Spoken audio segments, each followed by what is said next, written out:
Welcome into a brand new episode of the Foul Pole podcast. I'm your host, Coach Tyler from Black Diamond Softball and Fitness. As always, we are presented by the Carolina Patriot Collegiate League. Check us out at cpatriotcl.com to register, and fans, you can stay up to date with all the information. This episode is brought to you by the Nexus Mount. Our turnkey kits provide a secure and hassle-free way to attach multiple devices to any fence, net, or tripod. Crafted from lightweight aluminum with a powder-coated finish, our mounts are built to last. That's not all. Our innovative design features a removable shade cover to protect your devices from direct sunlight during outdoor streaming events, minimizing the risk of overheating. Don't settle for anything less than perfection. Unleash the full potential of your streaming experience with the Nexus Mount. Visit us today at thenexusmount.com and elevate your game.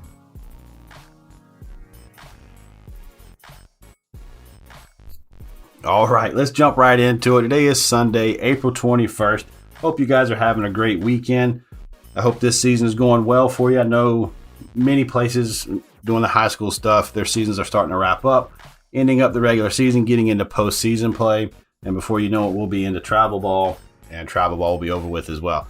These seasons seem to happen so quickly that we kind of get lost in sort of listening to our body. And parents, we want our kids to get as many reps as they can, and also the kids want to get as many reps, but we're also kind of putting a little bit too much pressure on them fighting through an injury. What's an injury? What is something that's sore? What is something that's hurt? And then kind of making sure that we're not pushing them too far to make an injury worse, because by the time they get to college, now it's an injury. We're looking at maybe surgery, maybe redshirting, maybe sitting out, having to miss some time, that kind of stuff. So what can we do as parents and as players to sort of mitigate some of this stuff and also listen to our bodies? Well, if you take it back to when you were a child, if something hurt, for me personally, if something hurt, I would try to act like it didn't, or I wouldn't put too much thought into it because I didn't want to miss time. And that's what our athletes are doing today. They don't want to miss time. They don't want to go see the trainer, because they go see a trainer, it's like, oh, you're out for a week or two. It's like, oh, I don't have a week or two. That's 4, 5, 6 games that I could be missing here. We're talking, maybe it's my sophomore season or it's my junior year. This is the time where, I'm talking to colleges. Colleges are talking to me. They're coming out to see me. And we got this relationship. This is my time to shine, so I can go ahead and get committed. I can get signed, that kind of stuff. And then we have seniors that are, this is it for them. This is their last ride. They don't want to miss senior night. They don't want to go out and, have to sit the bench for a little bit for some injury that they could have taken care of. So first and foremost, if you have an injury or if you have something that just doesn't feel right, it doesn't hurt to ask. It doesn't hurt to get it checked out, especially if something's been going on for a couple of days. We're talking like, lower body injuries, like an ankle, a rolled ankle, a sprained ankle, something like that. If it persists and the pain doesn't get better and you've kind of worked it out on your own, you've sort of been able to get rid of some of the pain and start working back out again, and it's still something that's causing you an issue, go see your trainer, go see your coach. Say, hey, look, this is what I got going on. This happened a couple of days ago. I rolled my ankle. I didn't really hear a pop, didn't feel a pop, whatever, but it just still hasn't gotten any better. Or it could be a hamstring pull or something like that, trying to beat out a throw or trying to track down a ball or something like that. You may have pulled up lame with a hammy, and now you've got an issue. We hear pro players all the time dealing with injuries, dealing with issues and stuff like that. Well, they've also got the best medical treatment money can buy, because these athletes, $1 million athletes, they're paid to play. These owners, the coaches and stuff, they're paid to have the best athletes on the field to win games. But as us, as youth athletes and youth athlete parents and coaches and mentors and stuff, they're not out there getting paid all these millions of dollars. We could be jeopardizing those millions of dollars and that kind of stuff if we force them or make them force themselves to work through an injury, to play through an injury. So downtime is key, especially, man, with these pitchers with baseball, these pitchers with softball. I just had a podcast episode with Kirsten Roos not too long ago, and she talked about dealing with an injury, and here she is now, just had surgery a little over a month ago, I guess, probably about 6 weeks ago, maybe, with her shoulder.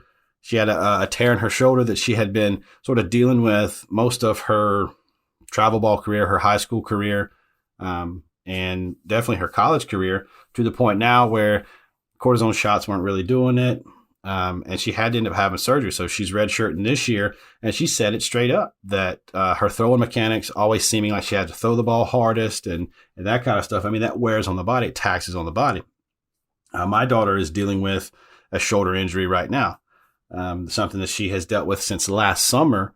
We were playing down in Atlanta, and she tried to throw a girl out from the fence, and she threw the ball, felt a little something in her shoulder, and it really comes from throwing mechanics. It comes from not getting loosened up the right way, not getting stretched out the right way, not taking care of your body the right way, that kind of stuff. I mean, it all plays into it. And then on top of that, you have this fluke type injury stuff that you could have done everything right, and then just something gives. I mean, we look at baseball. It's always, we talk about the UCL, we talk about Tommy John, we talk about overuse injuries. We're looking at outfielders and third basemen and shortstops now that are having Tommy John because of that overuse in that elbow. And you look at what travel ball is doing right now. Kids are playing an entire season in like a month, if you look at it that way. If you play 3 out of 4 weekends a month, some of these teams are playing 5, 6, 7 games in a weekend over a 2 or 3 day period. You multiply that by, 3 weekends, you're looking at 28 games in some cases over a month time frame. And that happens during those summer months, those June and July months, because that's the time to get out, showcase your skills, get evaluated, get in these big time tournaments. And you really don't have a whole lot of time for downtime. You never let your body really recover. So if we tax our body and we're pushing it to the limit constantly, and we never really let it have more than a 24-hour break, our body doesn't know how to recover it. It doesn't put its energy into recovery mode. That gets sort of stymied a little bit because it's got to get right back out there and run. It's like if you run every single day and you don't let your body get any rest from that running, your body doesn't get any better, doesn't get any stronger, because it doesn't know how to get into recovery mode. We almost have to trick our body into getting into that recovery mode. And we don't think about that mid-season when we're hooking and jabbing out there, trying to do the best we can. We just play through injuries. It's like this, badge of honor. I got a high ankle sprain, but I'm going to push it through. It's like the Michael Jordan flu game where he's sick as a dog and it's Michael Jordan, so he's going to go play through it. We want that moment or whatever. But as parents, we have to protect our kids and be like, hey, look, let's figure this thing out before it gets into something else. I talked to a lot of coaches throughout the course of a year, and they'll tell you straight up, overuse injuries are the number one thing that athletes come to, their spring camps or their when they get on campus in the fall. They're just, man, this is a big deal because it didn't get taken care of before. So I think you're going to start seeing more and more college coaches not necessarily do an in-depth physical, but they're going to pay more and more attention to injuries and body use in the recruiting process, because it's a big deal.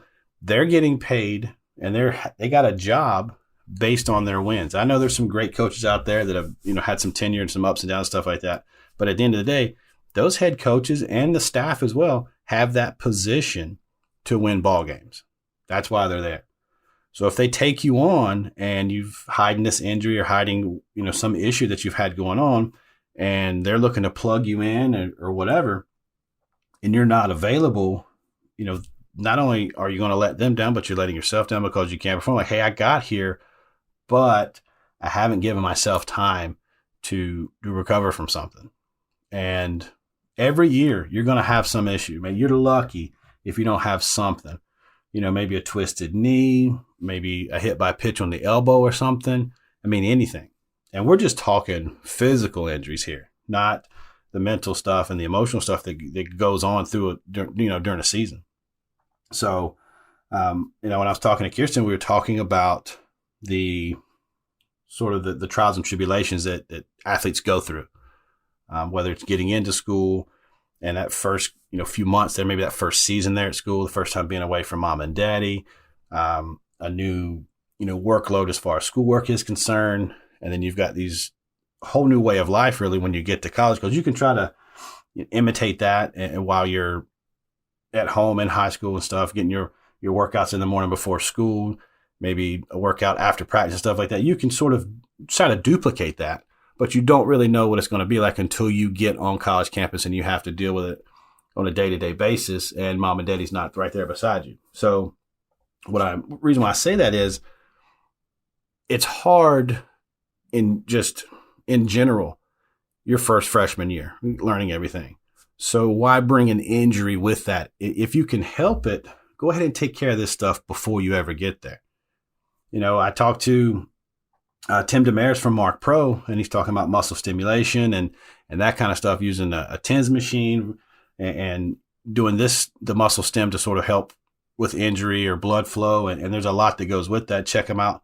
You can look him up check him out on my Facebook page or look at the actual podcast if you want to listen to it. The Mark Pro episode is really good. Athletes not really knowing how to recover, what they can use. Back in the day, probably, I want to say 74 maybe, it was this big deal about RICE, rest, ice, compression, elevation. And what ice actually does is it'll constrict the blood flow. And what we actually need is the blood to run through that so it can get rid of the bad tissue and replace it with good tissue as your body starts to recover. Well, if we constrict it and we put ice on it, there's really not a whole lot of blood flow going through there, right? So it takes the injury a little bit longer. Now, an acute injury right away, trying to reduce the swelling right away, maybe ice. We always, talk about putting ice on it. Oh, you got hurt or whatever, put it on your elbow. Well, after that, there's no reason to go 4 or 5 days with, ice and heat, ice and heat, ice and heat, because you're really confusing your body on how it's supposed to recover. So look into muscle stim if you haven't.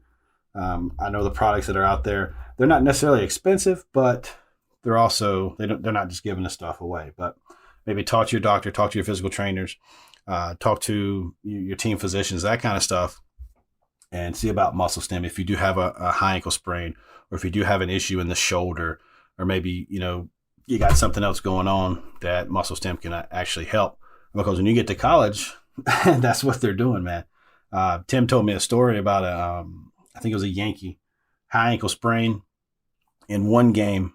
Ended up coming out of that game and was able to get back in time to get well enough to start the next day's game in baseball. It was postseason, couldn't afford missing him. And so he rolled his ankle really bad that night. And then Saturday, the game came around less than 24 hours later, and he's able to get on the field with a high ankle sprain. High ankle sprain is usually one of those injuries. It takes about a week to 2 weeks to fully recover. Some of the guys are able to come back within a week, but this guy was able to come back within a day. Now, if it wasn't postseason, would he have been there available right away? Did you need him right away? Probably not. But, you're chasing a pennant, or you're chasing, a division, something like that in pro ball, you're going to do whatever it takes to get on the field. And our idols, our role models, our heroes are doing that. So us as athletes want to do the same. They want to stay on the field, keep that availability. We've all heard that your best ability is your availability. And you got to take that to heart and make sure you're doing what it takes, getting warmed up, getting stretched out, getting the proper nutrition. Now, that's another thing that isn't hit on hard enough is proper nutrition. We've got to fuel our bodies so that it can get into that recovery stage and injury prevention stage, get in it and stay in it. There's a lot that goes with that. So we'll continue to talk about that a little bit as we move towards the travel ball season. So just with these injuries, as we wrap it up, it's listen to your body and be honest. We talk about honesty a lot here on the podcast. Be honest with yourself. Be honest, get that real, natural, organic feedback from your body. If you can't go, you can't go. If it's something that you can push through and it'll take you a couple of days to get over it, then by all means push through it and get through it. But I'm telling you, your freshman season at high school where you're splitting time with somebody, maybe you're platooning out and left, go ahead and get healthy, because you don't want to take that injury over into the next season. We talk about that a lot with the Firecrackers is, these seasons you have your spring season, usually with your school ball and stuff like that. Then you have a summer season, and then you have your workup season that's in the fall. If you get hurt in the spring playing school ball and you carry that injury through the summer and you don't start recovering till the fall, you're playing, absolutely you're playing, but you're also missing so much where you could have taken a couple of weeks to just recover. And I know there's a lot of pressure. And then there's a whole lot like, is this an injury? Is this something I need to take time off of? You need to talk to the professionals out there. And like I said, just be honest. All right. Don't forget to check out our sponsors, cpatriotcl.com. Brand new summer league coming to Fayetteville, North Carolina. It's always cool to watch softball live. So you got incoming college freshmen that are looking to kind of get used to playing college ball. You've got maybe some juniors and some seniors in the transfer portal. Girls looking to stay sharp. It's going to be a lot of fun. Going to have Wayne on here in a couple of weeks. Kind of talk about that before we get going with that. Also, check out Nexus Mount.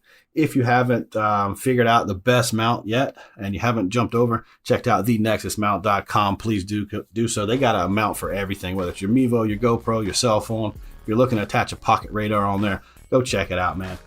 Appreciate you checking this one out. If you share it with a friend, be sure you tell them you love them.